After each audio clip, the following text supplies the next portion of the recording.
Hello again. Welcome back to Moving With Me in the podcast, where actions have meaning, words have meaning, and we open up the conversations to discover what's your next move. I'm your host, Krystal. I have a special guest, which we share a particular point in our life in common. But first, we need to set that theme. So let's go ahead and do that. The word of the day is fortuitousness.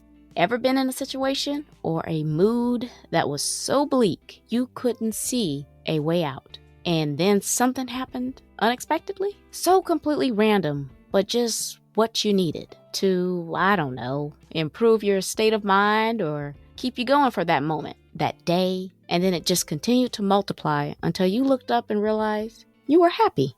Things weren't perfect, but they were good and progressing. Well, my guest story is very near and dear to me, and I dare not waste any more time on this intro. Neil, why don't you introduce yourself to the people and tell us what you're going to share with us today? Oh, wow. Thank you, Krystal. I was captivated by your intro there. Neil Elliot, and the D is the initial of my first name, only to differentiate me on the internet. So we'll get that out of the way right away. Professional engineer, born in 1960s. I wrote a book about my experience, which we'll share with people later. My story is how I navigated through life and how I created every event and every experience that came into my life. Now, that was unbeknownst to me because I thought all these things were just happening to me that I had no control over. Essentially drove myself to the point of suicide, planning my suicide. Didn't execute it on it, obviously, because I'm here. And the story is about how I got to that point, what happened at that time, and then how I totally transformed my life over the course of a year. And I believe anybody can do this if you have the right information and you're willing to do the work. It's not difficult. It's not easy, but it takes persistence and it takes some faith. I tell you, you can totally go from the most despondent, depressed, suicidal position or anything of the like to a state of utter peace and joy and love and abundance no matter what is going on in the world around you. That's where I am today. That's what we're going to talk about. All right. You tell me where you want to start. So we could talk about the events that got you to being done with life, to where you started planning the suicide and what that process was about planning. How did all that go about? So maybe we start about the events that got you to that point. Yeah, I think that's a good start. I'm the youngest of 6. My father died when I was 5 years old. So my mom had to go out and get a job right away. She got a teaching position. You know, back in the 60s, you walked to school by yourself, no matter how young you were. You know, there wasn't any of this driving and shuttling around and all that kind of stuff. And pretty independent. But I'll keep this the abridged version. It ended up that I took a university degree in engineering. I went into engineering and I managed large projects predominantly most of my life. I was gainfully employed by a few employers. And then in the year 2000, I decided I would go out and go on my own, create a business, go into consulting. And when you do that, what happens is that, at least for me, you know, you're always making sure you're on top of your game. You're always delivering the best. You always want to get repeat work. If you don't do that and you screw up, you don't get it. So consequently, I worked. Took vacations, yes, but, you know, no stats, no sick time, none of that. So got myself in a position with, you know, making some good money, spending a lot of money. And now at this point, second marriage. So I'll back up a little bit. First marriage, 2 children. Second marriage, combined 3 kids. All the kids were launched, unbeknownst to me, but slowly driving myself into this really deep, dark, despondent depression. And I didn't tell anybody about it. I didn't share it with my wife. I was just depressed. Went on vacation really happy, but through work, I felt it, you know, I'm always on top of the game, always providing for the clients, always doing the work.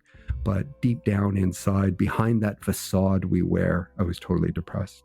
We listed our house for sale. We built this magnificent waterfront home, really big debt. Bottom line is, it took about 5 years to sell. We finally sold it. And at that point, I thought, okay, I can ensure my wife is going to be financially okay. I'm going to plan my suicide. We sold our place. We're in this little 1-bedroom rental apartment in the city. She got on a plane to visit family and friends. And that night I sat down and started crafting out my suicide note and I planned it. And about a week prior to that, some information came to me in this really fortuitous fashion. that promised to liberate me from my thinking and my situation if I studied it and I followed it. And at this point, I was looking for any sliver of hope. Now, I was planning my suicide out about 3 months to ensure that, we get moved and I get rid of all the stuff to ease the burden for my wife. And then I would do the deed, so to speak. And I could say goodbye to family and friends without them knowing what I was going to do. But this material showed up.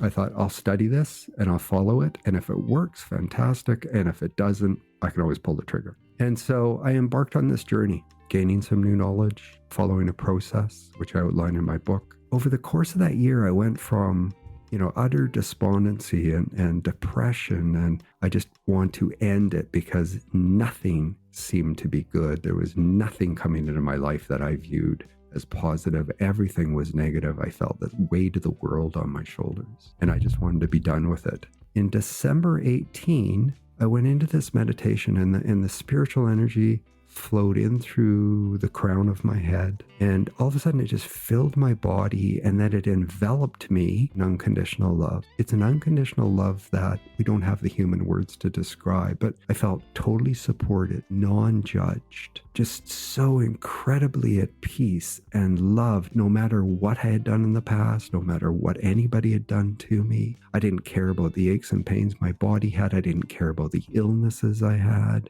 I wanted to stay there forever.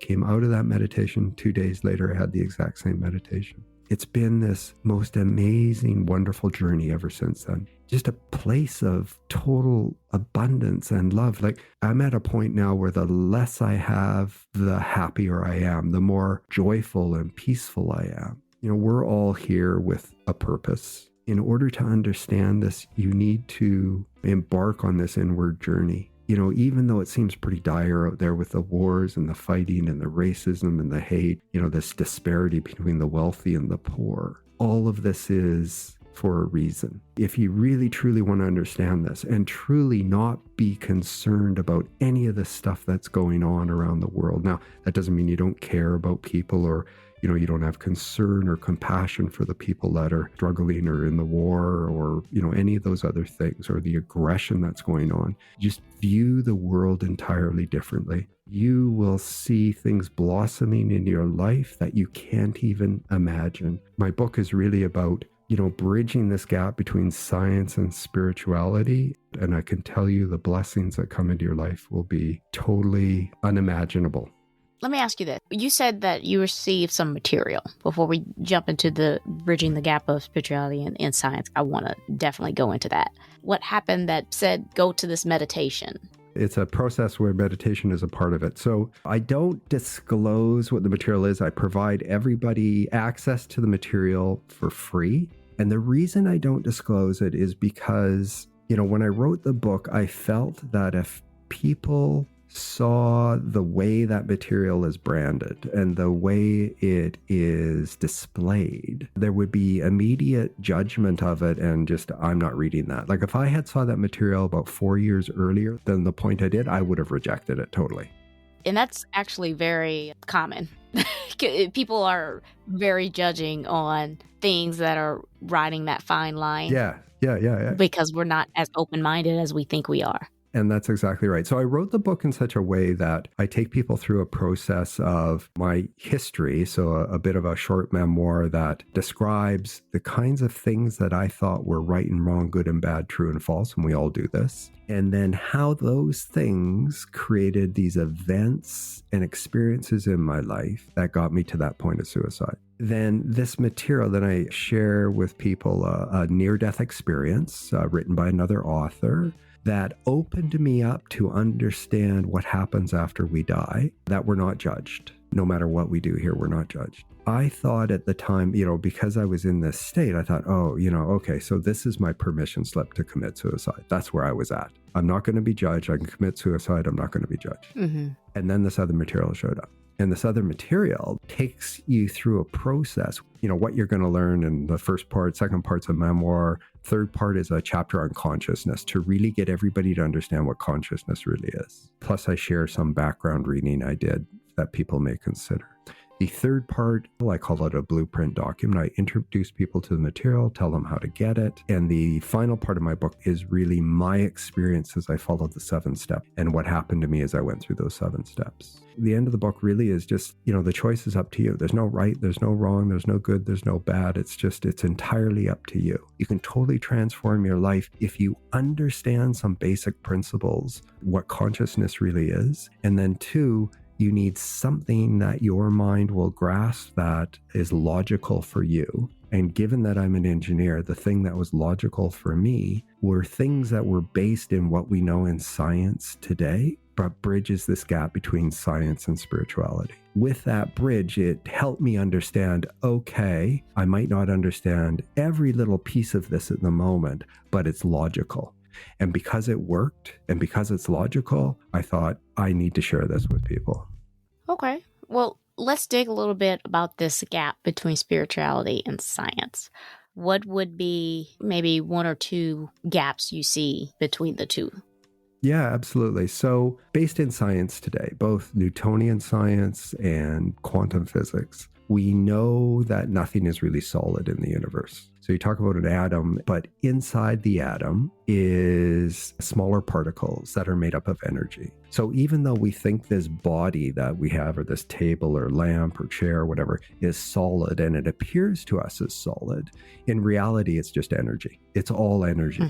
A really tangible kind of Newtonian physics, biochemistry thing that we can talk about in really simple language is, you take a cell. A cell is comprised of some chemicals, right? And, Newtonian science essentially says, well, there was a big bang for some reason of something, and the universe was created. And then eventually all of these things, this planet and people evolved, and, human forms evolved. And here we are today. But if you go back to an individual cell, a cell has DNA in it, and it's the library of information for the entire body. So every cell has the same DNA. The only difference between cells, like a skin cell and a hair cell, or a liver cell and a heart cell, is the work that it does. Other than that, it's the exact same cell. The question is, where does consciousness first happen? The cell is covered in this membrane. It can discern the nutrition that is going to be good for it and accept it through the membrane and ensure all other things are kept out. And then it utilizes that nutrition that it brings in to, keep it alive and keep it going and allow it to do its work, whether it's building a heart or building a liver or building skin. And then when it builds up this toxic waste, it knows that there's toxic waste in the cell that's going to harm it, so it ejects it out of the membrane. So this is the first act of consciousness that we can understand in a cell. But,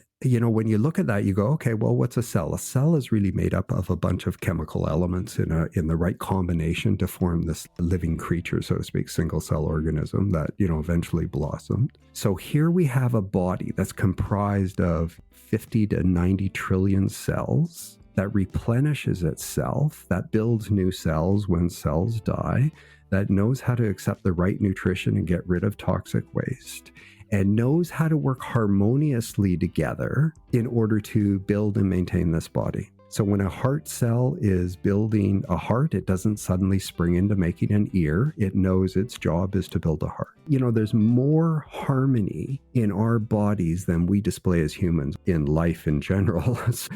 And so science doesn't understand how and why these formed, or can even speak to the intent and the purposefulness, how all of these things got together and, created what we see today as our material world. Trees, science, plants, all of these are made of cells, right? Every living organism. When you go through that process, and it's very logical the way it's stepped out, you might not go, oh, I totally understand that, but you'll go, oh, I can see the logic there.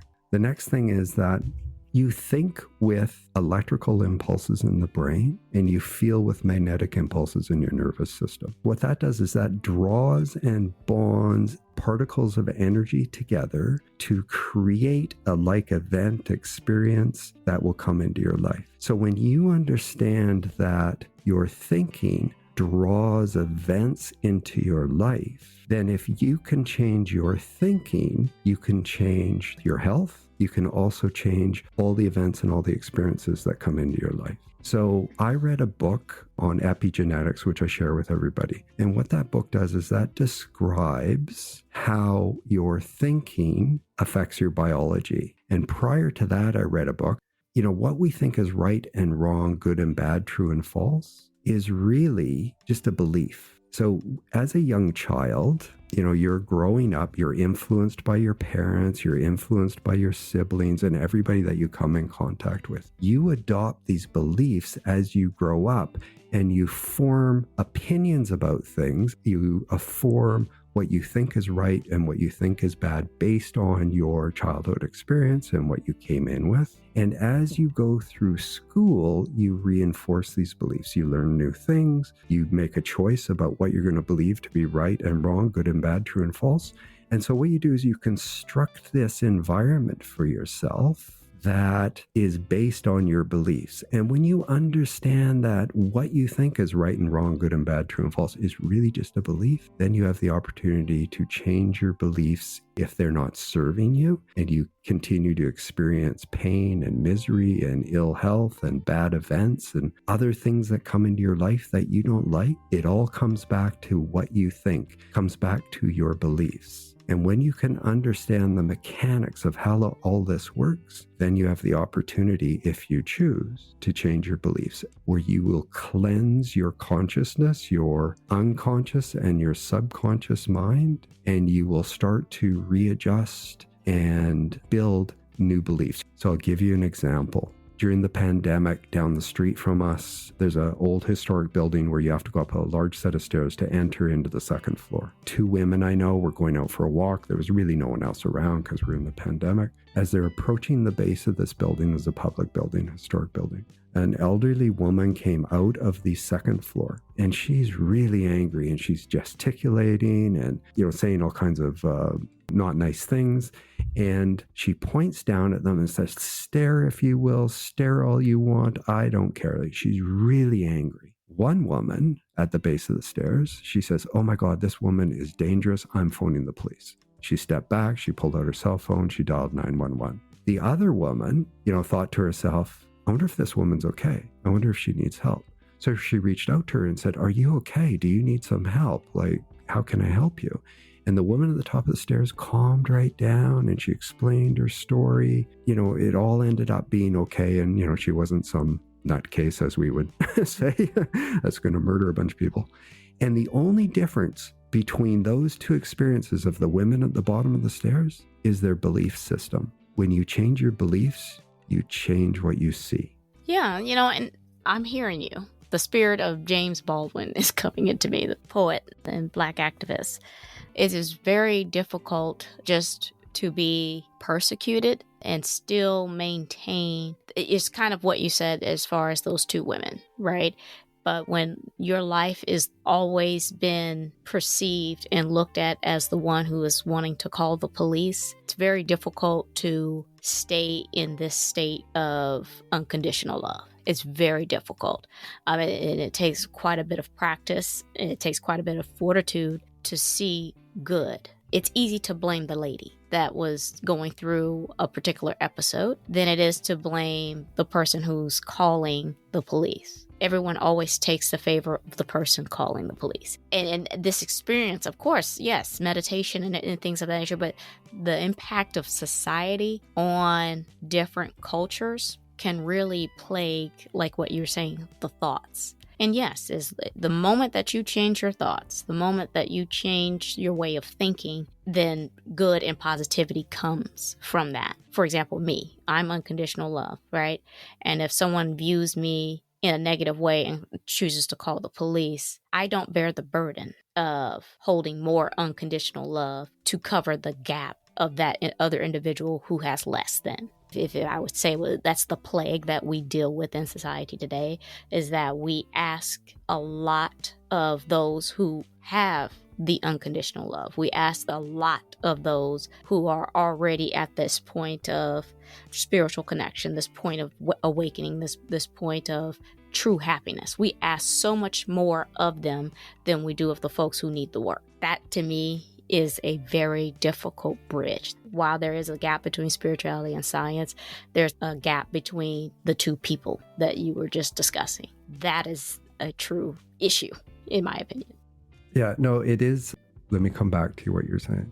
So I'm at a point now where I view everything as neutral. Now, this is going to sound strange, but life is essentially meaningless. It's up to you. Everybody's on their own individual journey. There's no right, there's no wrong. There's only where they are in their overall journeys. There'll be some people that are totally wealthy and they fall into drugs and they fall into other, what we would consider to be depraved actions, and they bear the consequences of it. It's part of their path. There'll be people that are very poor. Some will struggle with that and try and make ends meet. Others may go to drugs or to crime, and everybody in between. All of these are individual paths where when you get to this point of where you've awakened and then continue to progress, I no longer judge people. I understand why they do what they do. They are trapped by the ego. They are letting their ego take control of their lives, as we all did and do. So as we go through this process of feeling these things, but not hanging on to them, not letting go, experience it, breathe into it, let it go. It's not your job or your purview or my job or my purview to change anybody else or to convince them. But as you do this, you become more and more in a state of neutrality. You know what? I think a lot of people can do with this particular practice, this meditation that you have. And I hope that they reach out to you, because it will do wonders to break stereotype, get rid of discrimination and all of the injustices that we have going on. And definitely a state of neutrality is something we are all looking forward to. It's just being open to doing that. So I hope that comes through. But I think the important thing is not to have expectations. That's how you create everything that comes into your life, be it good or bad. And everything comes into your life for a reason. All of it is to help you understand and to get you to a point of awakening. And then all of a sudden, the abundance starts to flow into your life in unexpected ways at unexpected times, because I have no expectation. And that's a good message. So Neil, are you ready to give us your golden nuggets and just add the ketchup to recap? Yeah, absolutely. No matter where you are in life, wealth, ill or healthy, happy, poor, living in a mansion or on the street, you can change your circumstances right where you are. Will be something that you can't even imagine. You just have to make the choice. Well, there you have it. The choice is all yours. So isn't that funny how you think you have all your ducks in a row and then whammo, here comes this disruption, which makes you abandon mission and gives you a whole sense of purpose and peace. That's what you call serendipity, folks. Well, that's the episode today. I truly appreciate Neil for his vulnerability and enlightenment, because there are several moments in our life where we have these glimmers of hope that change us for the better. We just need to pay attention and make that choice. Has this episode made you reflect on various points in your life where you passed over some random occurrence that you realized now, was that my chance? Don't worry, you haven't missed it. Look forward and be mindful of the seemingly random happenstance. They really are abundant and everywhere. You just have to open yourself up to you knowing you are worthy and deserving and good. What part of Neil's story really made an impact on you? Maybe you had suicidal ideations or even some attempts.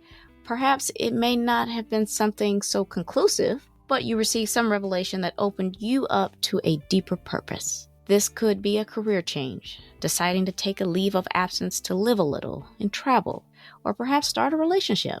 Even if you don't believe in coincidence or intervention, I want to hear your perspective. I love it all, and so will someone else. Before we let you go, Neil, why don't you go ahead and remind the people who you are, where they can find your resources or reach out to you. Oh, thank you. So the book is called A Higher Road. I'm the author, D. Neil Elliott. And if you go to ahigherroad.com, that takes you to my author website. The book is available wherever books are sold globally, Amazon, bookstores. If it's in a bookstore, you might have to order it. Anybody that wants to reach out with questions, there's a contact form on my website, and be happy to hear from you. Neil's resources and connections are in the episode description, as well as on my website resources page, movingwithmeaning.com. But make sure you guys subscribe to the show, Moving with Meaning, the podcast, and tap that alert bell so you know when these episodes drop. I am on Apple Podcasts, Amazon Music, Spotify, and YouTube Music. Please share, like, repost, and follow. Tag someone. We're creating a community here. Quick housekeeping before you go. Follow me on Instagram at movingwithmeaning82. Also connect with me on LinkedIn. Check out my YouTube channel, Moving with Meaning, and hit subscribe. I do dabble in TikTok at Krystal B. Clark. Links are in the episode. Alrighty. I'm Krystal on Moving with Meaning, the podcast, reminding you to take it one step at a time. All moves have meaning. Check y'all later.